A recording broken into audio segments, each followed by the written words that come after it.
Welcome to Sandy Says. My name is Sandy Dimiterchik, and I'm the Director of Community Engagement at Schizophrenia Psychosis Action Alliance.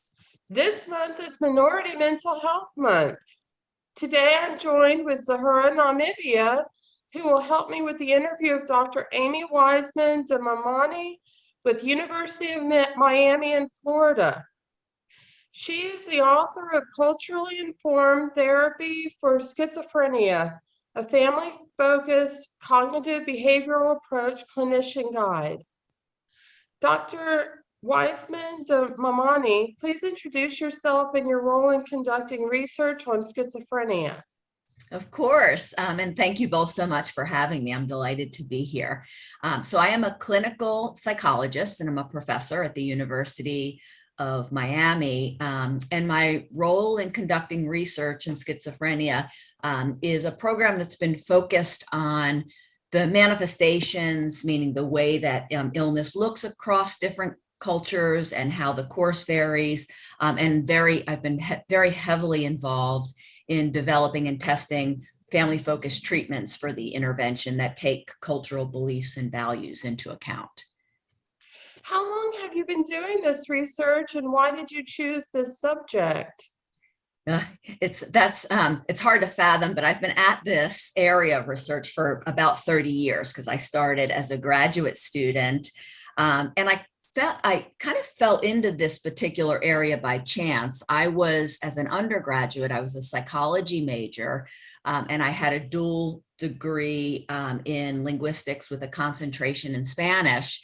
And so as part of my degree, I did a semester abroad in Spain, and then I ended up living in Spain and teaching there for a couple of summers. And I was becoming more intrigued by how culture influences the way we see the world, the way we interact with people, and how they interact with us. And I started wondering, what it would be like for minoritized groups in the United States that were surrounded by, the mainstream culture that might have different norms, different beliefs and values, and what that might do to their mental health. And so when I applied for PhD programs, I knew I wanted to focus on looking at culture and mental health. And I found a professor at the University of Southern California who was studying. I also wanted to work in Spanish. And so he was studying schizophrenia primarily in Mexican American and Central American populations. And I went to work with him and just fell in love with working with this population and their families, the resiliency of it. And I guess the rest is history. Okay, and please briefly review what CIT is, which stands for Culturally Informed Therapy for schizophrenia. So great. So that's where a lot of my emphasis has been on developing this particular intervention. And as you mentioned, Sandy, we just published a book on it last year. So culturally informed therapy, it's a 15-week intervention it's a cognitive behavioral intervention, which means that we focus a lot on how clients' thoughts impact their emotions and their functioning. But because mounting research is showing that people are happiest and healthiest when they're deeply connected with others, and that they have a strong sense of ethnic and cultural pride, and when they're engaged in activities that bring them joy and that are important to them, we spend a lot of time really trying to have clients connect with their cultural, their ethnic traditions and their practices. And so, of course, we teach them, specific strategies for managing the illness and things like communication training and problem solving, but we try to do it through the lens of their values, their beliefs, and their practices, because more and more research is showing us that's when people thrive, when they feel good about who they are and when they respect their and engage in their traditions. And so that's, in a nutshell, it's a cognitive behavioral approach that really talks a lot about beliefs, values, traditions. Okay, Zahara, I think you have some questions. Yes, I will now read the story. I have my recovery story here. and I'll start right here.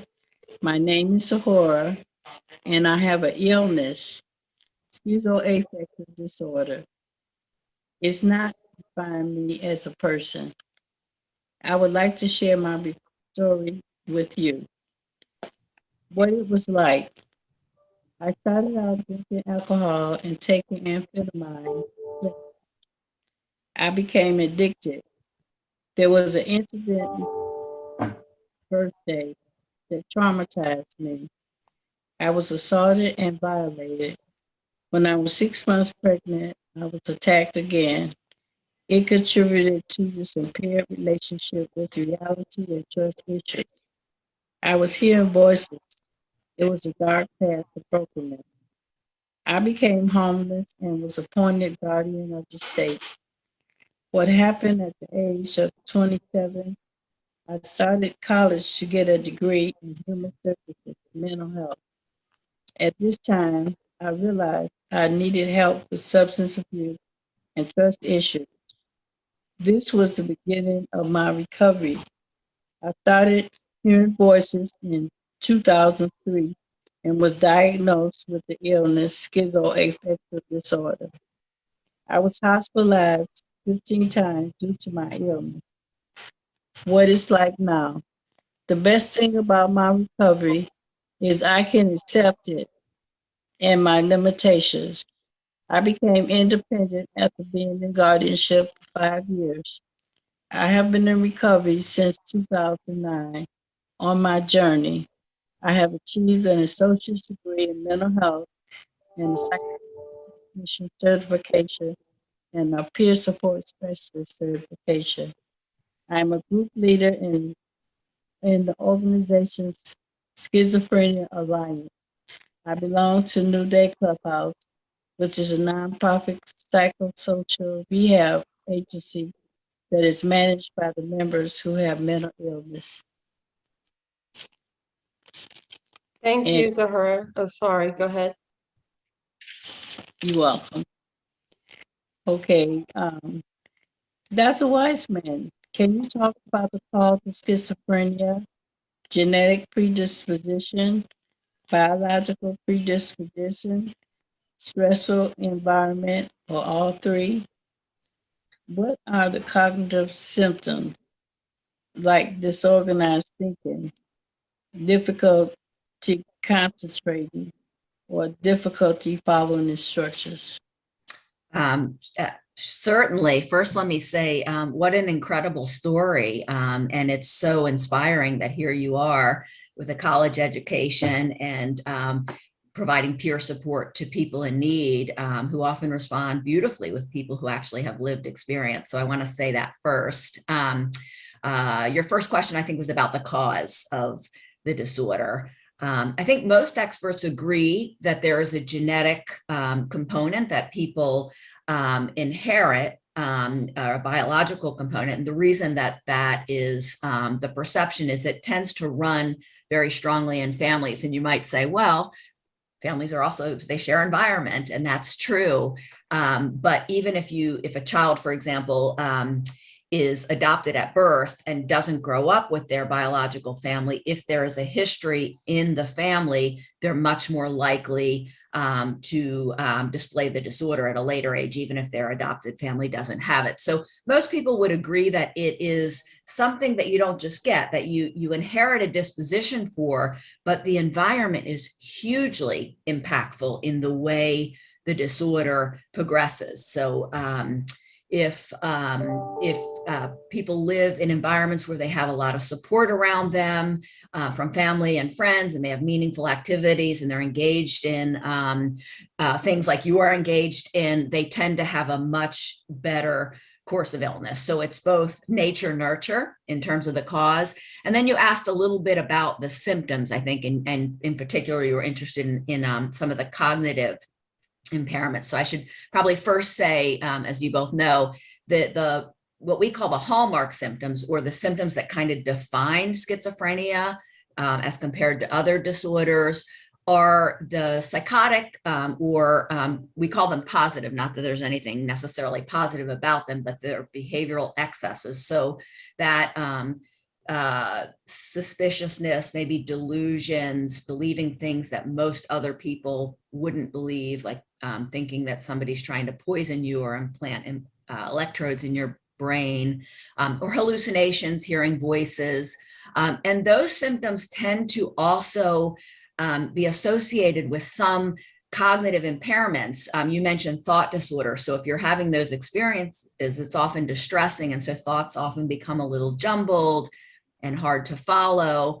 And then there's the other class, the common class that we call negative symptoms. That just means that they're behaviors that occur below a baseline, like not showering, or something we call anhedonia, not experiencing a lot of pleasure in things, or avolition, not wanting to do things. And those symptoms also tend to coincide with some cognitive slowing down. So we call that poverty of thoughts, like maybe just not having a lot of words come to someone. And so in addition to the hallmark positive symptoms and the negative symptoms, we often see some cognitive impairment and thought disorder.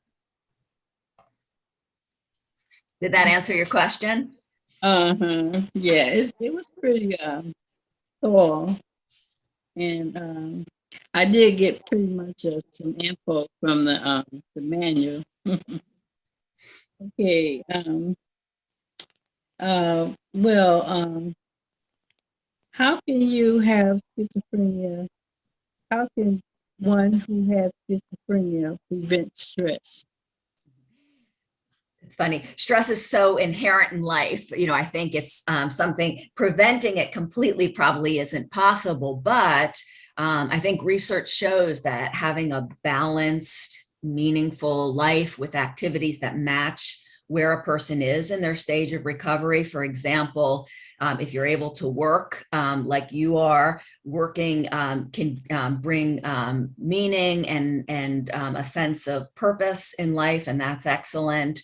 And then other things that we know about managing stress are actually things that are true for most people.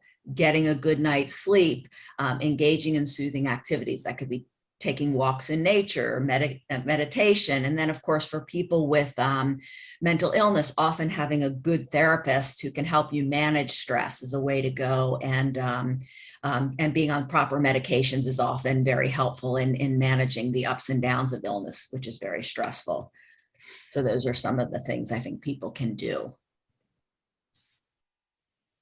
Okay, thank you. Can you go over the importance of the therapist's ability to engage with empathy to people of other cultures? So that's a great question. I think the therapeutic relationship really hinges around empathy, regardless of culture.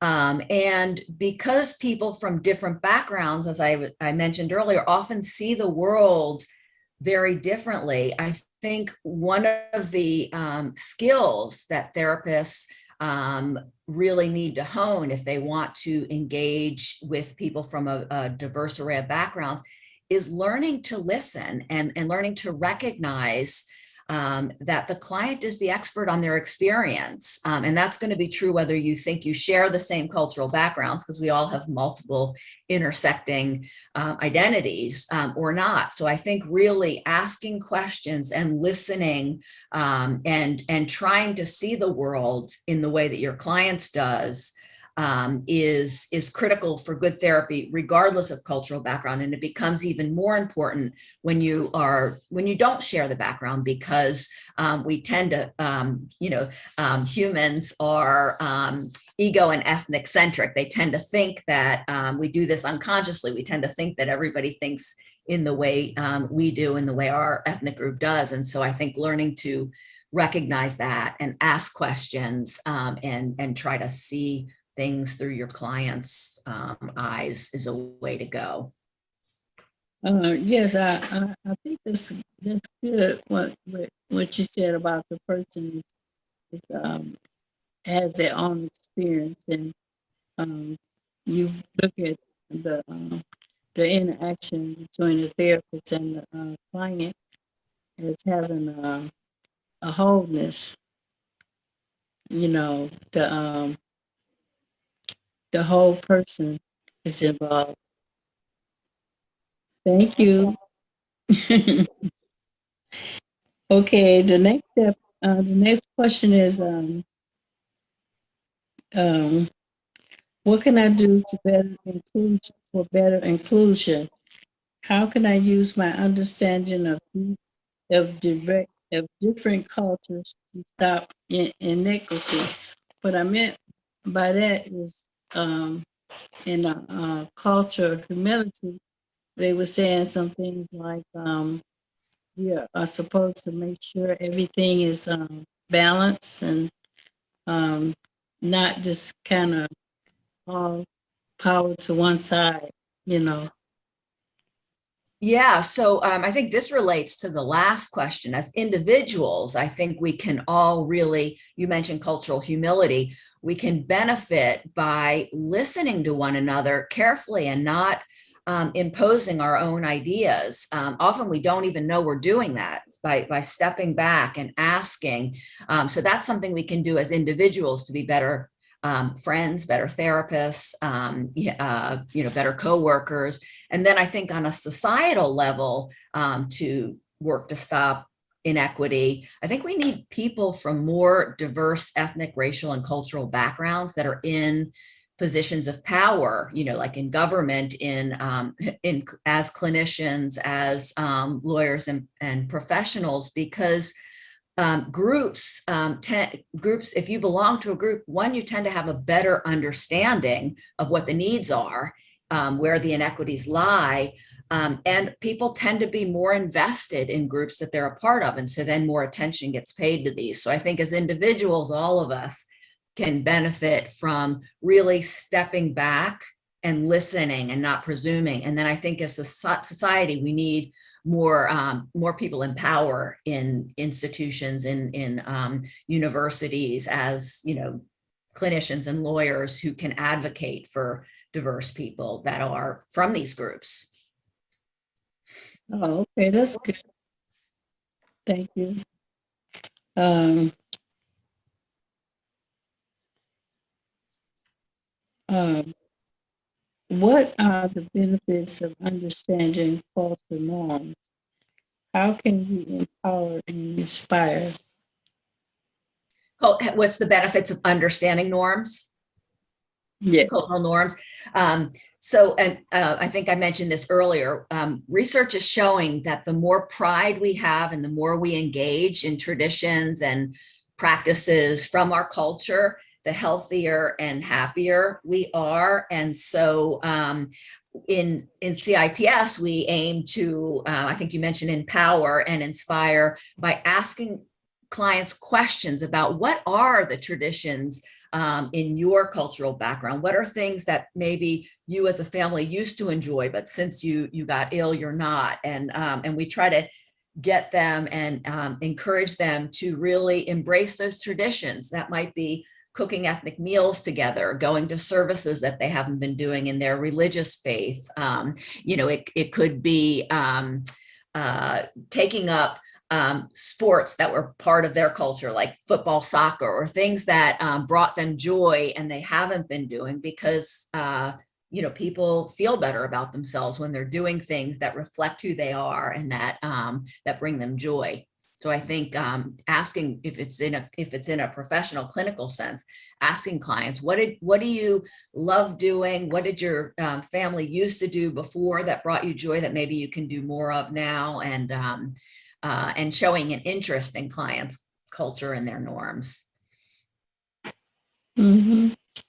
That's good.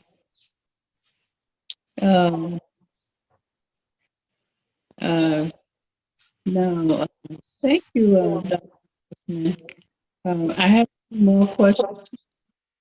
Well, I think you also answered that about You're knowledge. breaking up a little bit, Zuhura. Yeah, I might need to be closer. Oh, okay. So, Much better. now, let's talk about the family dynamic. What is your idea of a family and person's role in the family? And how does family factor in therapy for persons with schizophrenia? That's a great question, because I am primarily most of my work is family interventions. So just first, how I conceptualize family, I conceptualize it pretty loosely. So it can be certainly people we're genetically related to, but it can also be that best friend or neighbor who is really there for you in a time of need. And so we talked about earlier, schizophrenia likely has a genetic component, but it responds to the environment, and family, or those who are closest to the person, can have a huge impact on how a person fares once they have the illness. In our own research, we found that for both people with schizophrenia and their family members, the more they viewed their family as supportive and cohesive, for the clients themselves with schizophrenia, the less severe their symptoms were. And for both the person with the illness and their family members, the more they viewed their family as unified and supportive, the less depression they had, the less anxiety, and the less stress they reported. And so family is really a powerful component and can be a great support network that helps people manage illness more effectively. Yeah, I think so too. That kind of stuck to me a little bit when I was reading your manuscript about the family and our roles, and it something that I want to continue, with you. So, okay, as you know, schizophrenia is a spectrum. How could CITS help those who are self-reliant? How does it influence treatment? I'm sorry, can you, I didn't hear the question. Can you repeat that? Now, as you know, schizophrenia is a spectrum. How could CITS help those who are self-reliant? How does it influence treatment? Oh, I love this question. In CITS, there's really only one module that is more specific to schizophrenia, and that's psychoeducation, and we tailor that to whatever the client needs to work on. Now, throughout the intervention, we talk about symptom management to the extent that's necessary. So if we have somebody who's self-reliant, as you mentioned, or is in a very far along in their recovery stage, and their symptoms really aren't that much of an issue, then we refocus our goals on other aspects of the person's lives. So we can focus on, for example, helping them meet their career goals, helping them improve their relationships, or find meaningful hobbies for them. And so we've actually been doing this intervention more transdiagnostically. So we're offering groups of it that aren't even for schizophrenia. And so really, I think somebody can benefit at any stage of the illness. Mm-hmm. Mm-hmm. Okay.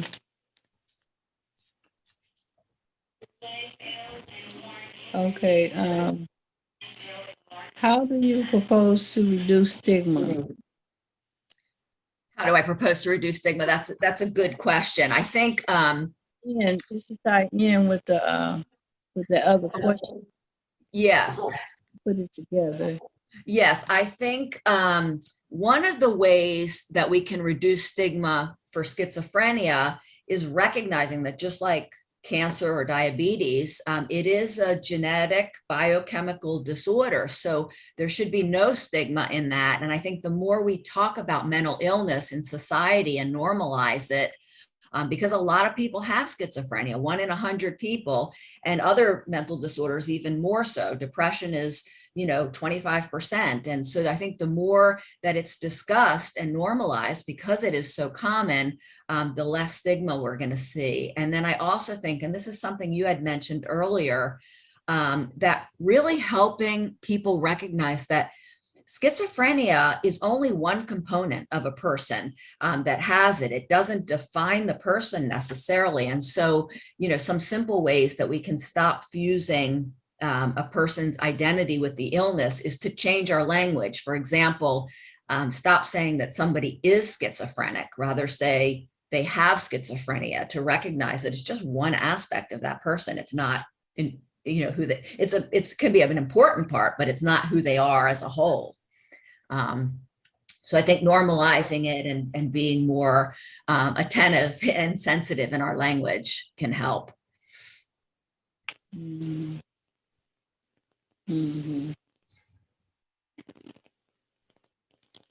Oh, so you how did you describe psychoeducation? I think you went over that, right? Yeah, so basically I think it's education that's aimed at educating about mental illness and symptoms of it. And in a treatment program, it's also aimed at helping clients better manage the symptoms. Okay.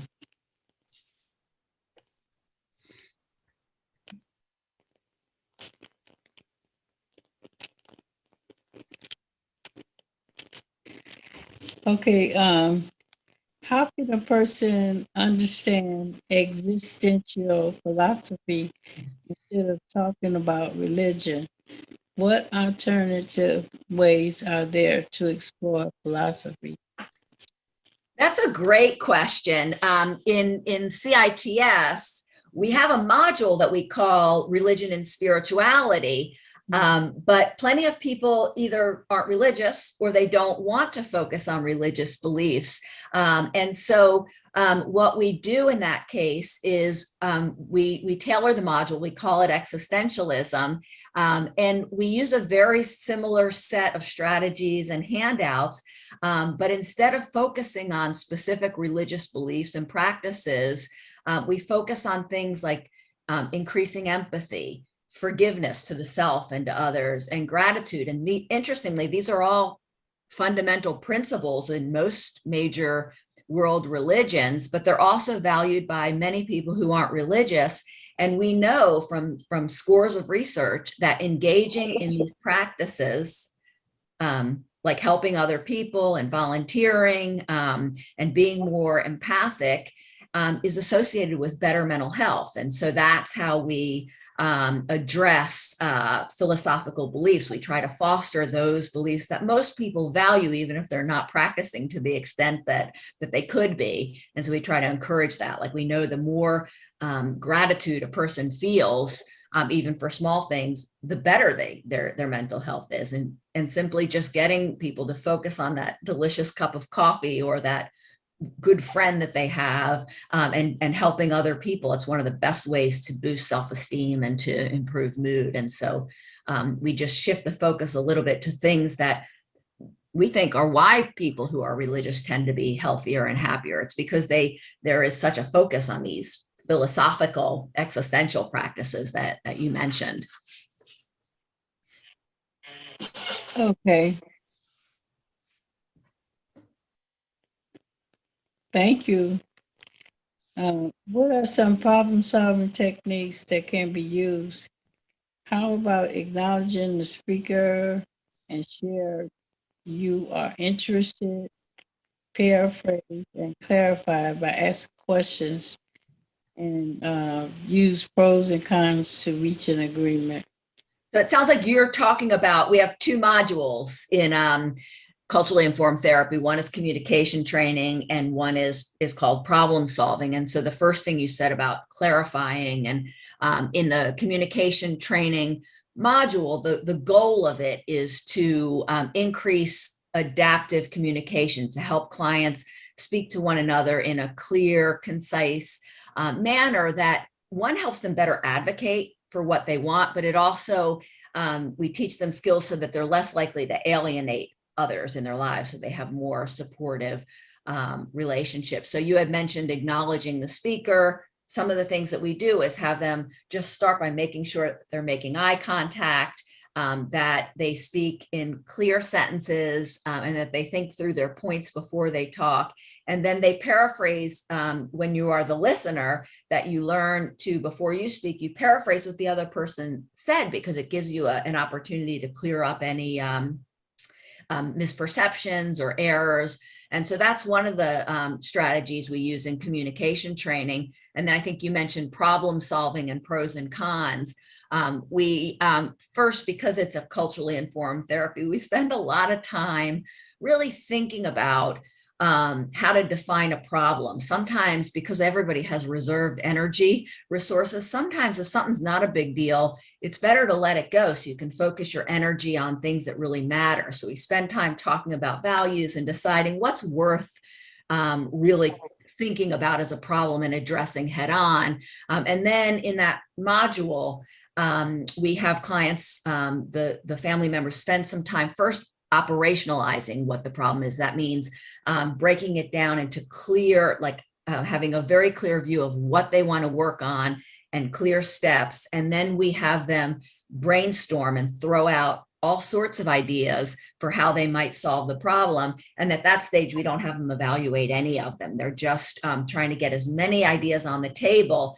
And then they go through, as you asked about the pros and cons, and they talk about each potential solution, all the pros and the cons, and then they come up with either a solution or a set of solutions, and then they go and try it out. And if it works great, they move on to the next problem in therapy, or we modify it and together and try again. So that was, you were asking about the problem solving strategies, and that's some of the ways we help clients become better problem solvers. Mhm. Okay, thank you. Yeah, I like that part in the book where you said that 86% of white people um, use problem-focused Solutions. solutions for coping, and that minority people uses avoidance oriented coping, and one eliminates the problem, then the other um, escapes the emotions and the mental health, and they just change it. And they said that in that problem is based on actually avoiding the situation, the stressor, or what have you that's causing the problem. I like when you said that about the problem You solving. know, it's so interesting is sometimes we use the words avoidance, but in some cultures that really value, cohesive environments and things, it's actually adaptive to sometimes, if it's not that important, to just let it go. It's not really avoiding it, it's redefining it.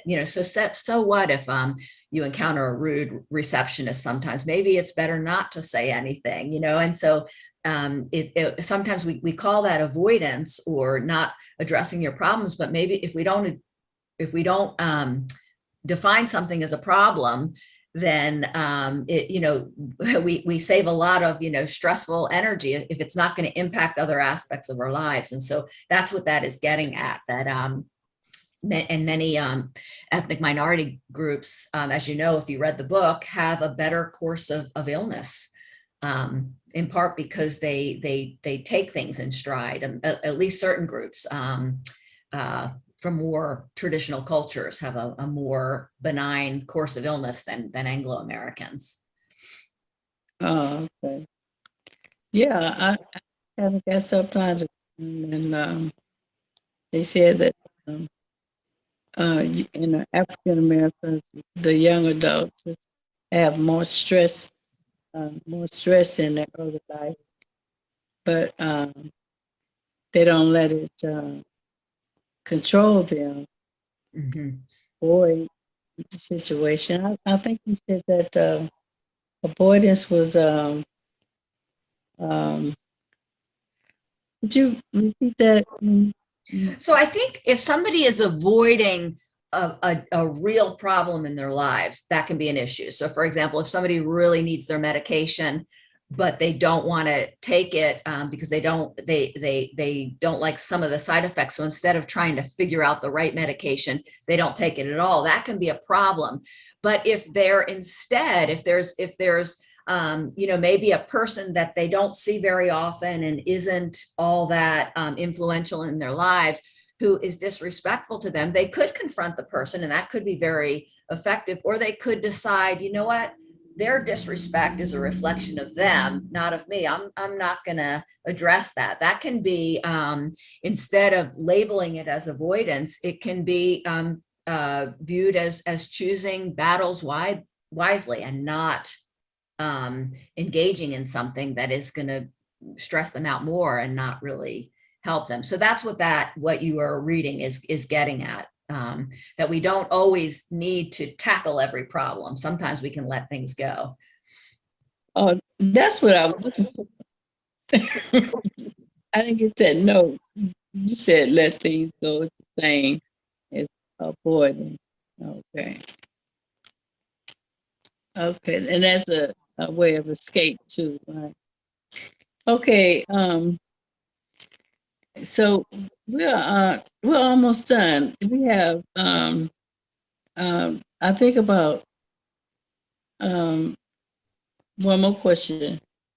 What does a person do if interested in receiving this kind of therapy? In receiving CITS, Yes. one of the things you could do and now is contact me, because I've had dozens of PhD students who've gone through it and are now out as practitioners. And since the book came out last year, I've done a number of workshops through APA and other organizations. So, I know people who are trained in the intervention and interested in delivering it.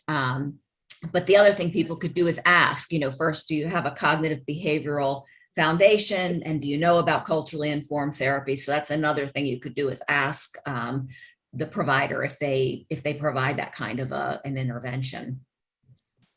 So you have them set up in South Carolina too? We are in Florida, and my license only allows us to practice in Florida, but I have graduate students all over the country now. Oh, okay. That's good. Well, can you do it online or something like that? We do it online. We do offer groups online, but the licensing laws are such that you can't treat clients that aren't in your state. And that may change with COVID and more Zoom things. In a way, I hope it does. But right now, that is the law. You can only treat people where you are licensed to do so. And that's all over the whole United States? Yeah, some people have a special license that crosses state lines, but most of us, we are licensed in our state, and that's. Well, Zuhura, thank you so much for asking your questions. Dr. Weisman de Mamani, do you have a couple more minutes? Yes. Okay, great. I'm going to go ahead and ask a couple of questions. So for those people who've never heard of it, there's something called anosognosia, or lack of insight into the disease, for people with schizophrenia. And there's a LEAP method for families and friends, which is a communication method to build trusting relationships with people who are diagnosed with schizophrenia-related disorders. LEAP stands for Listen, Empathize, Agree, and Partner, and it was developed by Dr. Javier Amador, author of I'm Not Sick and I Don't Need Help. So what is your opinion of the diagnosis of anosognosia? Well, it tends to be a very common part of schizophrenia, especially during an acute psychotic episode. And for a lot of family members and even for practitioners, it's one of the hardest parts of treating someone who doesn't recognize that they're ill. So I love that you mentioned LEAP, the listening, being empathic, agreeing, and partnering, because that approach is excellent for gaining trust of anybody, but especially somebody who is experiencing symptoms of mental illness, because a lack of insight is such a core part of those. And so one of the things that we have learned is that people who are experiencing delusions and hallucinations, they tend to respond very poorly to direct attempts to talk them out of what they are experiencing. And so instead, using this LEAP approach that you mentioned, listening empathically to what they're saying, showing that you recognized or agree, not necessarily with the content of the delusion. If they believe, the government is trying to implant electrodes in their brain, you don't have to corroborate or agree with the content necessarily, but what you can agree with is, wow, that must be so stressful. So the client feels heard, they feel your concern and your empathy, and then you can partner with them to say, that sounds like you're experiencing a lot of stress right now. What can we do together so that you feel better? And you can, maybe suggest some strategies. What about some deep breathing? Or what about a long walk? Or, would it be helpful to talk about this other thing right now, since you're, really stressed about this? And so you can redirect them to conversations that would be more productive, rather than trying to force them to see the world in your way, because even if the content may not be reality-based, their experiences are very real to them. So I think the LEAP approach is something that we do in CITS anytime we're confronted with a client who's not acknowledging a particular, symptom of the illness, or even the illness as a whole. Okay, and then in our regular groups, we do free support groups for those people who've never heard of what Zuhura mentioned earlier, Schizophrenia Alliance, for people who are diagnosed. And we don't allow people to talk about their religion, only referring to the higher power, although recently we started a monthly group that's led by clergy of different faiths. What is your opinion of that? I think that can be really effective when you have mixed groups, so you make sure that you have a common ground, but you don't step on anyone's toes. We found in our research, though, that it's also can be really helpful to do a deep dive into specific religious beliefs and practices, and it tends to work really well in single families. Interestingly, even in single families, you can have one family member who's very devout and another who's agnostic or atheist, or you can have family members of different religions. And when we first developed CITS and launched it, I thought, oh, that might be a problem. You get family members with different religions. In practice, it's been wonderful. When we start the intervention, we set this ground rule that, it's fine to have differing beliefs and values, but you got to respect each other's beliefs. You have to listen to each other empathically in the way that we talked about, and communicate in a respectful way. And most of the time, the family members, or even in our multi group with people from different families, they love hearing about each other's beliefs, and often they grow closer. They understand, oh, that's why you do that thing. That's why you don't eat those foods. And so I think especially if your groups aren't focused on religion, then that makes a lot of sense, because we're really trying to foster specific beliefs and values. For us, it works very well to tackle the content of the passages that they're reading, that they find give them inspiration and guidance, or the practices that bring them a sense of calm and connection. And so but it certainly would make sense if that's not the focus of the groups. Yeah, and then two more questions.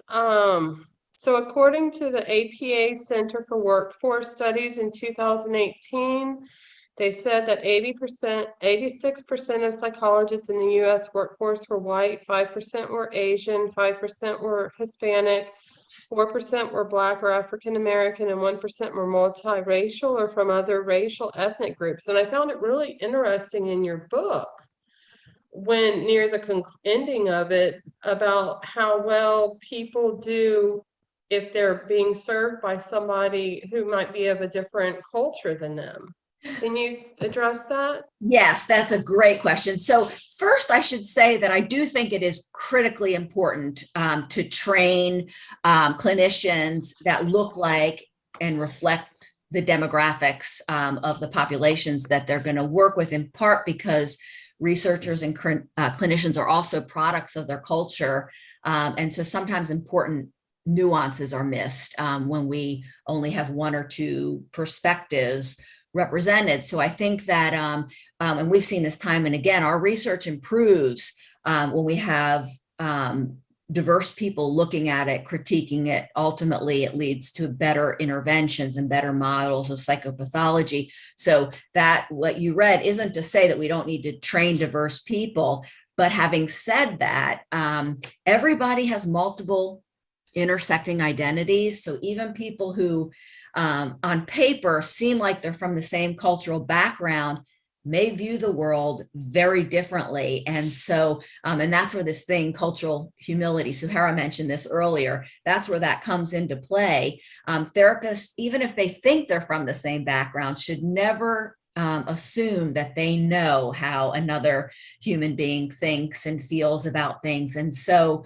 a core component of CITS involves asking open-ended questions to elicit clients' own descriptions of their cultural values and their beliefs. So you raise this point that most research shows that matching isn't all that important. But what does matter a lot, what is very important for effective psychotherapy and to make clients stay and not drop out of treatment, is that they feel like their therapist understands them, respects them, and that's where that cultural humility can come into play. I find this encouraging because we're not likely to anytime soon be in a position to match clients on every aspect of somebody's culture. And so it's good to know that if you are empathic, you listen carefully, you respect your clients, you can have a good connection, even if you're from different racial groups, different religions, different genders, et cetera. So. Yeah, and the last thing I wanted to ask to end on, so we mentioned the Schizophrenia Alliance group. Joanne Verbanek was the founder, and she based what she came up with the 6 steps of recovery based on 12 steps with their permission.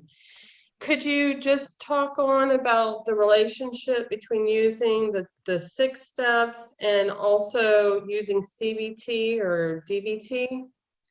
Sure. So I love the recovery steps, and I don't think I think they're extremely compatible with a CBT framework, a DBT framework, or CITS, which is also a cognitive behavioral framework. And I think of the recovery steps as a guiding philosophy for accepting problems that one can't control, the first step of surrendering, making good decisions, and the like. So I can maybe give an example of how this philosophy and these interventions are compatible.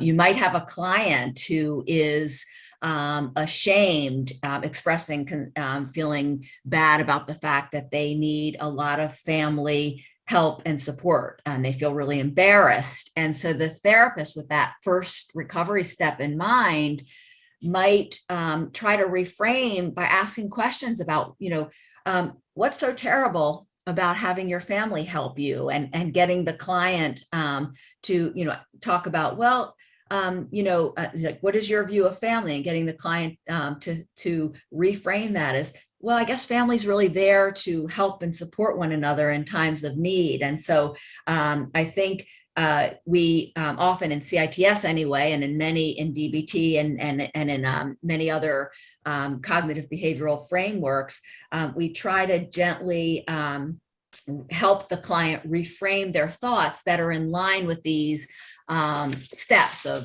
surrendering and accepting that we can't do it alone. And that could be a higher power or family members. and taking responsibility to the extent possible. So helping clients say, well, you know what?